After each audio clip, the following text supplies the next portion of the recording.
Hello, good evening. A significant funeral procession was held today in Beirut for former Hezbollah leaders Hassan Nasrallah and Hesham Safiuddin. That comes as Israel breaches the ceasefire agreement by attacking multiple villages in eastern and southern Lebanon. At the same time, the Lebanese president meets delegations from Iran and the United States. Welcome to Q News special coverage, where we tackle the latest developments in Lebanon.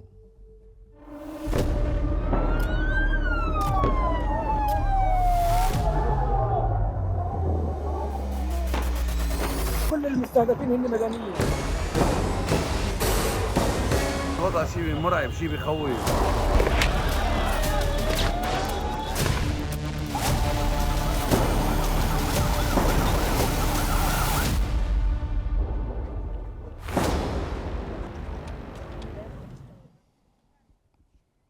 A funeral procession has taken place today for former Secretary General Hassan Nasrallah and Executive Council Chief Hesham Safiuddin in Beirut. Tens of thousands have gathered with delegations from 79 countries in attendance, including high-ranking figures from Iran, Iraq, Yemen and other countries. Security measures have been intensified by Hezbollah and Lebanese authorities.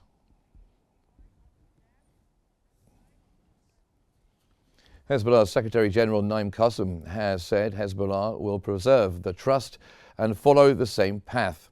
Qassem declared the situation has entered a new phase, with a crucial development being the Lebanese state's responsibility. The Secretary General assured that the resistance exists and is strong. Qassem added that Hezbollah believes in the significant role of the Lebanese army.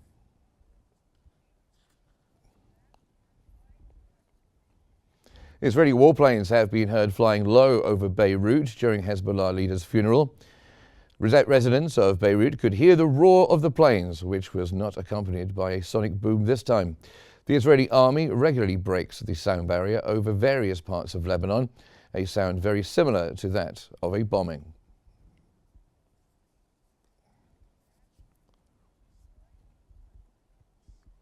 Israeli warplanes have launched a series of airstrikes on various locations across Lebanon. In a new ceasefire violation, Israeli airstrikes hit areas between Khalila and various other areas across southern Lebanon.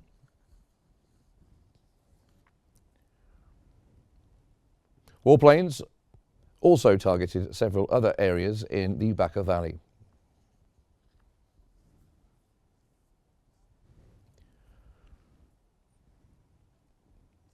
Now, for more on this, we're joined from Beirut by the military and strategic expert, Brigadier General Adel El-Mashmoushi.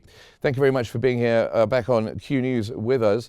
Now, did Hezbollah today, through the funeral of former Hezbollah leaders, aim to project force and strength after being seemingly weakened by Israeli aggression?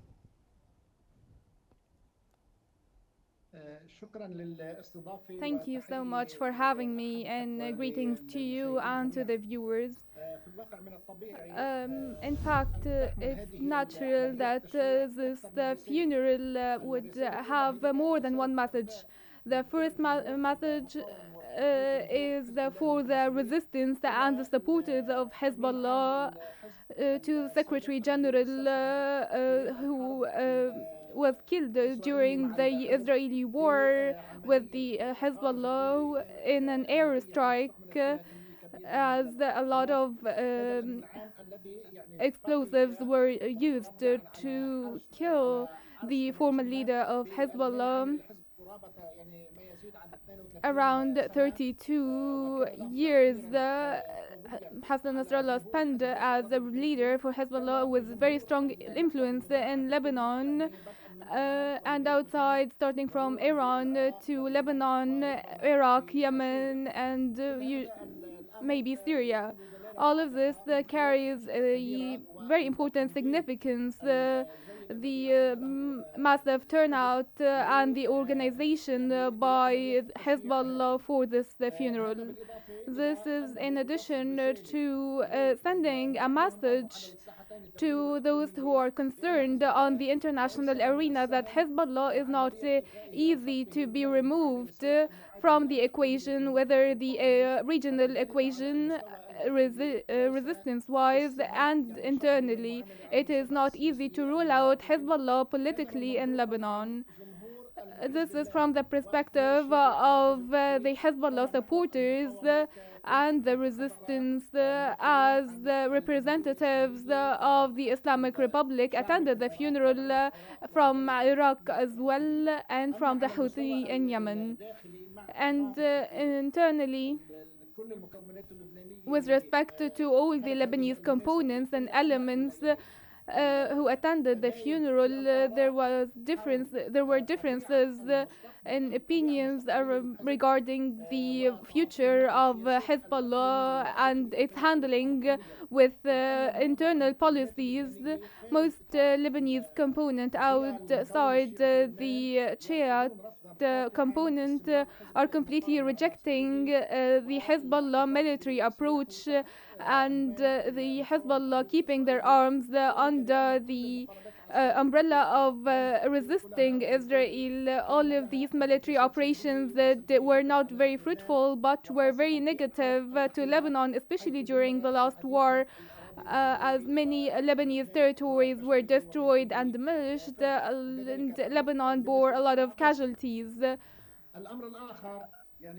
The other point that I want to point out is the requirement of all political components in Lebanon is the necessity of separation between the Hezbollah as a resisting force and the morals of the Lebanese politics, as Hezbollah should handle things in a diplomatic manner and not a military manner. Hezbollah today wanted to prove their support to the political role of Hezbollah, and this should be taken and considered seriously by all Lebanese parties. Now, Naim Qassem made remarks today about preserving trust, Hezbollah preserving trust. He also talked about the situation entering a new phase. Can you explain what he meant by that?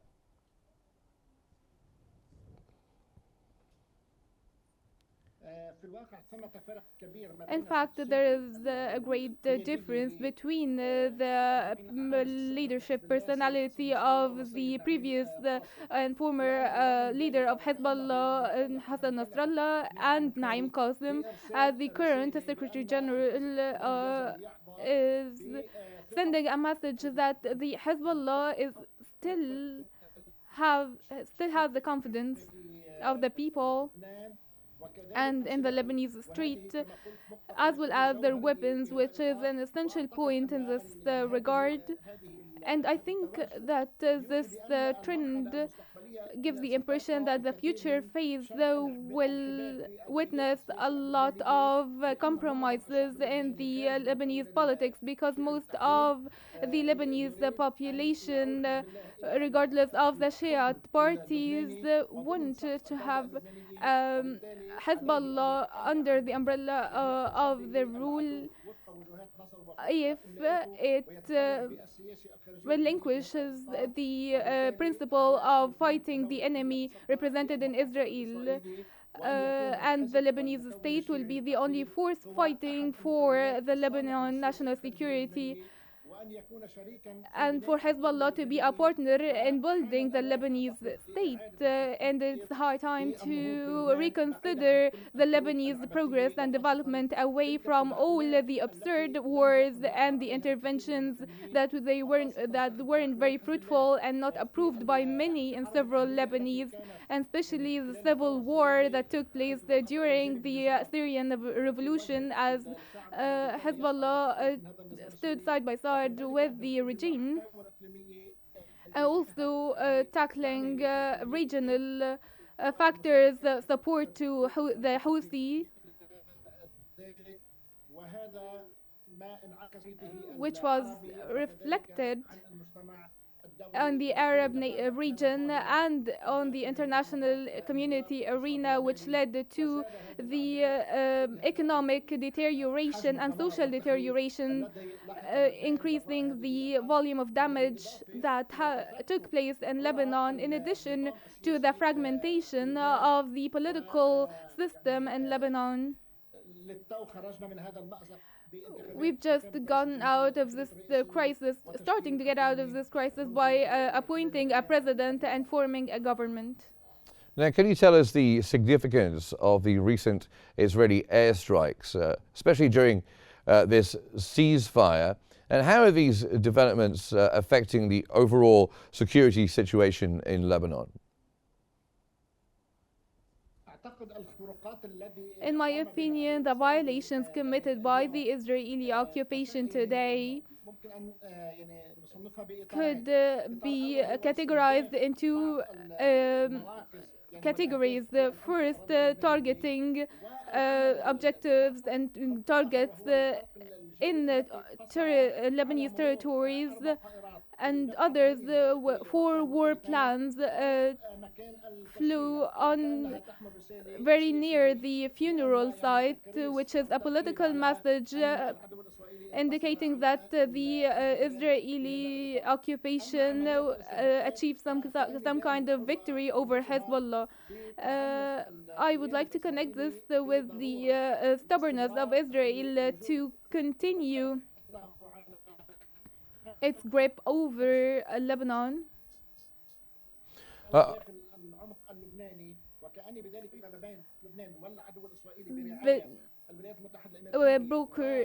ceasefire brokered by the US and France is now is now being violated, with targeting some very sensitive military points in Lebanon and Syria, which we have witnessed during the past few days, since the 18th of February. Now, of course, Brigadier General, the United States is the mediator in Lebanon's ceasefire agreement. How do you see the absence of any American response or pressure regarding the Israeli violations that took place, well, today specifically?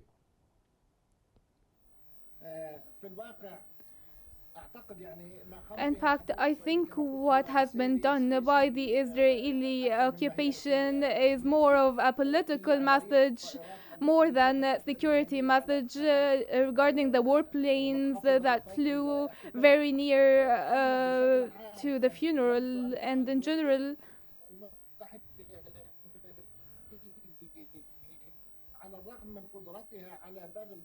despite of the US being able to pressure the Israel, I think in this regard specifically,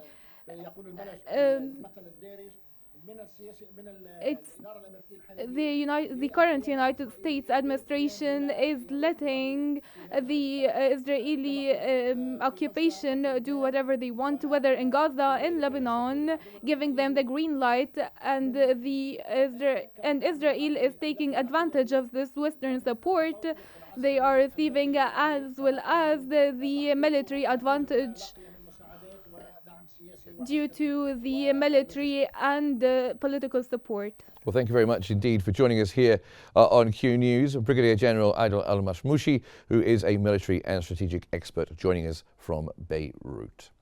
Lebanese media has reported that the meeting of Lebanon's President Joseph Aoun with the Iranian delegation has been constructive, emphasizing extensive discussions. They added that Aoun highlighted the significance of strengthening ties with Iran while upholding Lebanon's national sovereignty.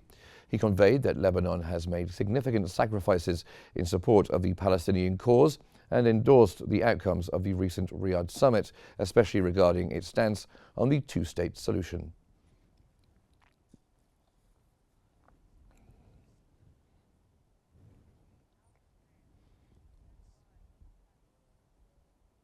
Lebanon's President Joseph Aoun has accused Israel of breaching the ceasefire agreement, calling on sponsoring nations, especially the United States, to exert pressure for compliance.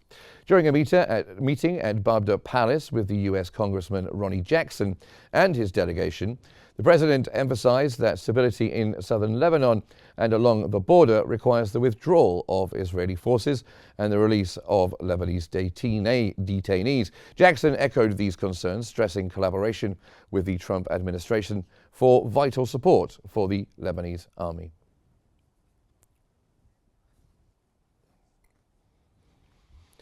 Lebanese President Joseph Aoun has met with a congressional delegation led by Congressman Ronnie Jackson, as we were just hearing, accompanied by the U.S. Ambassador to Lebanon, Lisa Johnson. Their discussions centered on enhancing the U.S.-Lebanese relations, ensuring border security, and promoting economic stability. Jackson reaffirmed Washington's commitment to Lebanon, emphasizing the importance of supporting the Lebanese armed forces. He expressed optimism for regional peace and urged complete control of Lebanon's borders.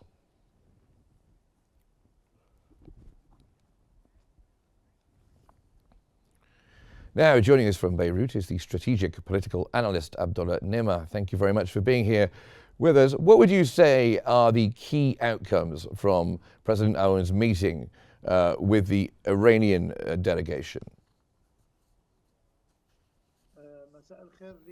Good evening to you and all viewers. Of course, the most prominent outcomes of the President Aoun and the Iranian delegation meeting is a very strong and important message that is the Lebanese people is sick of other wars, of other people's wars being waged on their lands, and the Lebanese interior, which is a very important message to the Iranian authority. At the meantime, what is happening regarding the air and the planes and what happened before regarding tensions in the airports regarding the Iranian plane and money transactions. This is highly unacceptable internationally or regionally, and that Iran should, if they actually care about the Lebanese interests, they should accept the sensitivity of this, because this conflict is really sick of these wars being fought on Lebanese territories, and that solidarity and cooperation internally in Lebanon is the only surviving. Okay, and President Aoun has been talking about this, but from your point of view, in what ways has Israel violated this ceasefire agreement? Naturally, Israel thinks that it's not actually committing violations. They think, and they stated today they launched 14 airstrikes on Lebanon, and some of them was on the sports stadium where the funeral took place, and they consider it a right of them to preserve their own securities, because the ceasefire between Lebanon and Israel, sponsored by the United States, there are a lot of announced matters and others behind closed doors, which is giving the right to Israel with the U.S. support to act as they see fit. We have seen yesterday they bombed the crossings between Syria and Lebanon, and a couple of days ago there were bombings in Saida. They consider all of these operations are in the framework of the agreement, and they are doing as they see fit to preserve their own security. And I think the 5 points where the IDF the IRF remain these 5 points will still have Israeli troops till they eliminate Hezbollah existence and disarm them completely. And today they proposed to have British towers on the Lebanese borders on the basis of being surveillance points, and I think Lebanon approved of this instead of the 5 points. And I think this is all related to the summit to take place in Egypt, the Red Lines summit for the Middle East region. And I think the Middle East region is highly connected and interrelated. And we have seen the US and Israel setting their terms and conditions for the region. We followed up with the President Sisi meetings with the Arab leaders in Riyadh in an unofficial meeting to discuss the Middle East, Palestine and Lebanon and the agreements taking place. We have seen some statements regarding also the Putin-Trump agreement for a ceasefire in Ukraine. And when it comes to the United States, are there specific actions that President Aoun thinks the United States should take to ensure compliance from Israel?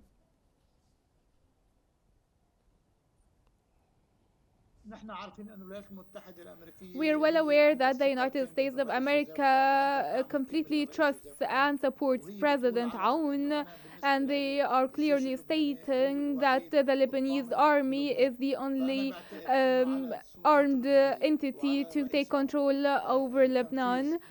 And I think President Aoun is pushing for implementing the agreement as agreed upon with the United States, that today Joseph Aoun and the Lebanese government is committing to this ceasefire agreement. They are committing to what has been signed upon by the Shiite and the United States.